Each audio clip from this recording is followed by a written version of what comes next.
पहाड़ी बंदर। एक गांव के पास एक बहुत बड़ा पहाड़ था। उस पहाड़ पर एक पेड़ था जिस पे एक बंदर रहा करता था। पेड़ पर बैठकर जब वो बंदर गांव को देखता तो उसे गांव के सभी घर छोटे छोटे खिलौनों के घर नजर आते थे।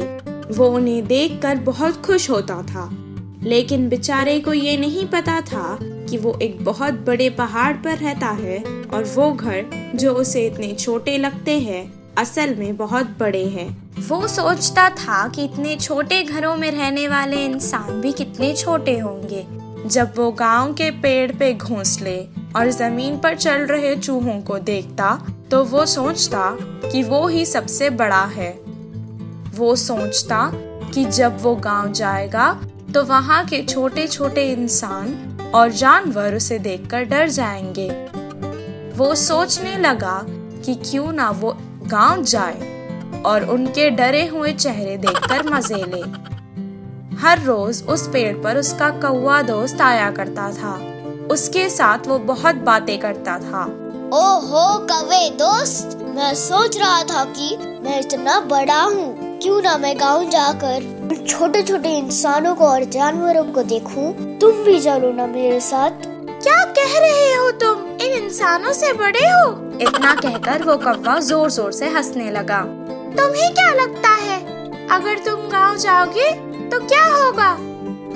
मेरा इतना बड़ा शरीर देखकर वो सब डर जाएंगे और क्या पता कुछ तो बेहोश भी हो जाएंगे। आहा, ऐसा कुछ भी नहीं होगा। वैसे मैं तो यहाँ वहाँ उड़ता ही रहता हूँ। मैं ये गांव बहुत बार जा चुका हूँ। अगर तुम ही जाना है तो तुम जाओ। पहली बार जा रहे हो, थोड़ा संभाल कर जाना। इतना कहकर कौवा उड़ गया। बंदर सोचने लगा कि शायद कौवा उससे जल रहा है। वो जब पहाड़ से नीचे उतरा तो उसने देखा कि वो छोटे घर असल में बहुत बड़े थे और वो छोटे इंसान सब बहुत बड़े थे। वो आश्चर्यचकित रह गया। किसी ने भी उस पर ध्यान नहीं दिया। सब अपने अपने कामों में व्यस्त थे। वो सारा गांव फिरने लगा और सोचने लगा कि कोई तो उसे देखकर डरेगा। पहाड़ से नीचे आकर बहुत देर हो चुकी थी। वो खाना ढूंढता हुआ यहाँ वहाँ घूम रहा था। तभी अचानक गांव के कुत्तों की नजर उस पर पड़ी। कुत्ते उस पर भौंकने लगे और वो सारा गांव अपनी जान बचाते हुए फिरने लगा। वो घरों के ऊपर कूद कूद कर अपनी जान बचा चुका था। उसे कौवे की बातें याद आने लगी। अपने आप को बहुत विशाल समझने वाला बंदर उन सब के सामने बहुत छोटा महसूस कर रहा था। उसका सारा घमंड टूट गया। वो वापस बचकर पहाड़ पर चढ़ रहा। बहुत मुश्किलों के बाद वो वापस पेड़ पर चढ़ गया। इस कहानी से हमें ये शिक्षा मिलती है कि भ्रम और हकीकत में बहुत फर्क होता है। जादुई घड़ा। एक गांव में एक चोरों का सरदार था। उसका नाम मंगल दादा था। कल मैंने तुम दोनों को 1000 रुपये दिए थे। उन्हें दुगना करने के लिए कहा था। क्या हुआ उन पैसों का? सरदार, मैं उन पैसों को एक दुकानदार के पास ले गया था। मैंने उसे 1000 रुपए की नोट दी और चिल्लर मांगा। उसने पैसे गिनने के लिए जैसे ही थैली निकाली, मैंने उसकी थैली चुरा ली। उसने थैली खोली और पैसे देखे। अरे बेवकूफ, तूने 1000 रुपये देकर 500 चुराए हैं। तूने तो घाटा कर दिया मेरा। उसने रोनी से पूछा। मैंने एक पैसे वाले सेठ का पर्स चुराया है। जब रोनी ने जेब में पर्स ढूंढने के लिए हाथ डाला, सरदार, पर्स के साथ साथ आपके 1000 रुपए भी चुरा लिए हैं। मुझे लगता है कि वो शायद मेरा ही शिष्य होगा। मैं तुम दोनों को आज फिर एक काम दे रहा हूँ।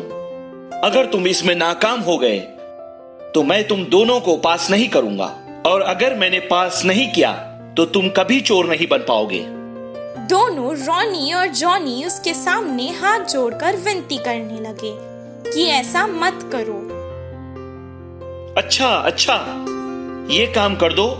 मैं तुम दोनों को पास कर दूंगा। पास के एक गांव में एक राजा का महल है। उस महल में जाकर कुछ जेवर चुरा कर ले आओ। दोनों रात में चलते चलते महल आ गए। वो धीरे से महल के अंदर आ गए और कुछ जेवर चुराने लगे। जेवर चुराकर वो महल से बाहर आ गए। दोनों एक पास के घर के आंगन में आ गए। जब उन्होंने जेवरों की थैली खोली तो उसमें बहुत सारे जेवरात थे। उन लोगों ने सोचा कि उनमें से कुछ कीमती जेवर वो ले लेंगे और आधे आधे बांट लेंगे। वो दोनों जेवरों को बांट रहे थे, तभी उनकी नजर पास की जादुई घड़े पर गई।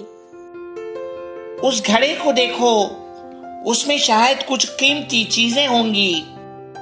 शायद इसमें कुछ बहुत कीमती होगा। वो दोनों लालच में उस जादुई घड़े के पास गए। 1, 2, 3। जैसे ही उसने घड़ा खोला, उन दोनों पर मारों की बारिश होने लगी। बचाओ बचाओ अम्मा बचाओ। वो सारा गांव बचाओ बचाओ कहकर फिरने लगे। बचाओ बचाओ अम्मा बचाओ। उस घर की खिड़की में खड़कर वो माँ और बेटे बहुत खुश हुए, क्योंकि उनको ये मारों का अनुभव था। मारों से बचने के लिए वो तुरंत सारे जेवर उसी घर में छोड़कर भाग गए। इस कहानी से हमें ये शिक्षा मिलती है कि बुरों के साथ बुरा ही होता है। जादुई स्पर्श। एक गांव में राजा और कमला नाम के पति पत्नी रहा करते थे। उनकी एक बेटी थी जिसका नाम स्नेहा था। राजा को सोना बहुत अच्छा लगता था। वो अपनी बेटी को बहुत प्यार करता था। वो उसे प्यार से सोना बुलाता था। उसकी बेटी जिस भी चीज की जिद करती वो उसे वो दिला देता था। वो एक किसान था। उसके खेत में एक आम का झाड़ था। वो उस आम के पेड़ को भगवान की तरह पूजता था। वो पेड़ को रोज पानी दिया करता था। उस पेड़ पर एक देवी रहा करती थी। वो राजा से बहुत प्रसन्न थी, इसलिए वो उसके सामने प्रकट हुई। अचानक एक देवी को उसके सामने देखकर वो बहुत खुश हुआ। राजा, मैं तुम्हारी भक्ति और सेवा से बहुत खुश हुई। मैं तुम्हारी एक इच्छा पूरी कर सकती हूँ। बिना कुछ सोचे समझे अपनी इच्छा बताओ। मैं जिस भी चीज को हाथ लगाऊं वो सोने की बन जाए। मुझे ये वरदान दो माँ। बिना कुछ सोचे समझे राजा ने अपनी इच्छा कह दी। एक बार फिर से सोचकर वरदान मांगो। माँ, मुझे सोना बहुत पसंद है, इसलिए मैंने ये वरदान मांगा है। तब देवी ने कहा, ठीक है, तुम्हारी मर्जी। अब से तुम जिस भी चीज को छूओगे वो सोने में बदल जाएगी। वो अपनी शक्ति को आजमाना चाहता था, इसीलिए वो पेड़ से गिरे एक आम को छुआ और वो आम सोने में बदल गया और चमक रहा था। देवी का दिया हुआ वरदान काम कर रहा है। ये देखकर वो बहुत खुश हुआ। फिर एक बार वो अपनी शक्ति को आजमाना चाहता था, इसीलिए उसने आम के पेड़ को छुआ। वो भी सोने का बन गया। इस आम के पेड़ को यहीं पर छोड़ देता हूँ। अगर किसी भी गांव वाले को जरूरत होगी तो वो इस पेड़ से कुछ सोना ले जाकर अपनी जरूरत पूरी कर लेगा। इतना कहकर वो अपने घर वापस चला गया और अपनी पत्नी को सारा किस्सा सुना दिया। तभी उसकी पत्नी को दिखाने के लिए वो घर में रखे कुछ चीजों को छूने लगा और वो सोने में बदल गई। कुछ देर के लिए उसकी पत्नी बहुत खुश हुई, लेकिन इसका परिणाम सोचकर वो दुखी हो गई। कुछ देर बाद स्नेहा पाठशाला से घर वापस आ गई। पिता को देखकर वो तुरंत उसके पास आ गई। पिताजी, पिताजी। और अपने पिता के पास खड़ी हो गई। राजा उसे बहुत प्यार करता था, इसीलिए जैसे ही उसने देखा कि वो बच्ची उसके पास आई है, उसे अपनी बाहों में ले लिया। पर जैसे ही उसने स्नेहा को अपने हाथ में लिया, वो बेचारी बच्ची सोने की गुड़िया बन गई। राजा को सोना बहुत पसंद था, पर अपनी बेटी से ज्यादा तो नहीं। अपनी बेटी को ऐसे देखकर वो रोने लगा। अचानक वहाँ वो वरदान वाली देवी प्रकट हुई और कहने लगी, क्या हुआ राजा, क्यों याद किया मुझे? मुझे ये वरदान नहीं चाहिए माँ, ये वापस ले लो और मुझे मेरी बेटी दे दो। मैंने तभी तुमसे कहा था ना कि दोबारा सोच समझकर वरदान मांगो। ठीक है, जैसा तुम चाहो। अब तुम्हारे पास कोई शक्ति नहीं होगी, तुम साधारण इंसान हो जाओगे और जो भी चीजों को तुमने छुआ है वो सोने से वापस साधारण हो जाएंगी। जैसा देवी ने कहा था, उसकी शक्तियां भी चली गई और जो चीजें उसने सोने में बदल दी थी वो भी साधारण पैनी जैसी हो गई।